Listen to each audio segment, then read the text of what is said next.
നന്ദിയുണ്ട്. ഇന്നോളം എത്തിയ ഞങ്ങളുടെ ഈ സുവർണയാത്രയിൽ നിങ്ങളുടെ ഓരോ ആഘോഷങ്ങൾക്കുമൊപ്പം ഞങ്ങളെയും ചേർത്ത് നിർത്തിയതിന്. Beauty mark gold and diamonds, specially for you. Kozhikode വിമാനത്താവളത്തിൽ നിന്ന് സംസ്ഥാന ഹജ്ജ് കമ്മിറ്റിക്ക് കീഴിലുള്ള വനിതാ ഹജ്ജ് തീർത്ഥാടകർക്ക് മാത്രമായി ഇത്തവണയും പ്രത്യേകം വിമാന സർവീസുകൾ. വനിതകൾ മാത്രമുള്ള ആദ്യ വിമാനം ഇന്ന് വ്യാഴാഴ്ച കരിപ്പൂരിൽ നിന്ന് ജിദ്ദയിലേക്ക് പുറപ്പെട്ടു. കരിപ്പൂർ ഹജ്ജ് ക്യാമ്പിൽ നിന്ന് ഭക്ഷണം, പ്രാർത്ഥന, ക്ലാസ് എന്നിവയ്ക്ക് ശേഷം ഉച്ചയ്ക്ക് 1:30 ആദ്യ സംഘത്തിലെ വനിതാ തീർത്ഥാടകർ വിമാനത്താവളത്തിലെത്തി. കേരളത്തിൽ നിന്ന് ഇത്തവണ മെഹ്റം അഥവാ ആൺതുണ ഇല്ലാത്തവരുടെ വിഭാഗത്തിൽ 3582 വനിതകൾക്ക് അവസരം ലഭിച്ചിട്ടുണ്ട്.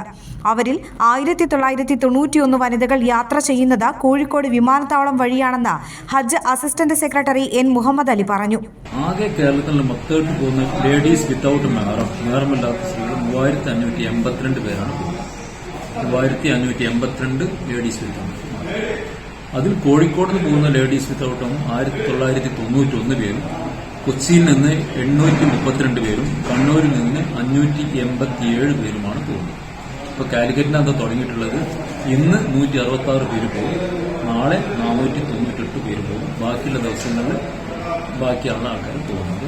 ഇവിടുന്ന് കോഴിക്കോട് നിന്ന് മാത്രം 12 ലേഡീസ് വിത്തൌട്ട് മെഹ്റം ഫ്ലൈറ്റുകളാണുള്ളത്. ആ 12 ഫ്ലൈറ്റുകളിലും ലേഡീസ് മാത്രമേ ഉള്ളൂ.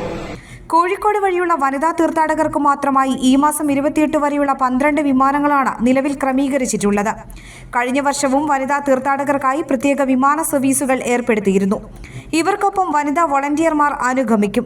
തദ്ദേശ സ്വയംഭരണ വകുപ്പിലെ ഓവർസിയറായ ഫെമിനയാണ് ആദ്യ വനിതകളുടെ വിമാനത്തിലെ വോളണ്ടിയർ.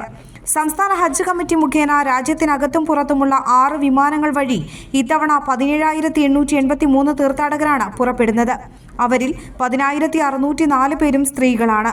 പുരുഷന്മാർ 7,279. Air one news, Karipur.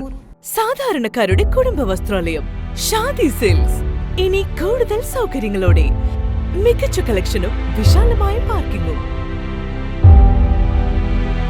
Shaadi silks, bus സ്റ്റാൻഡിന് എതിർവശം, കൊണ്ടോട്ടി.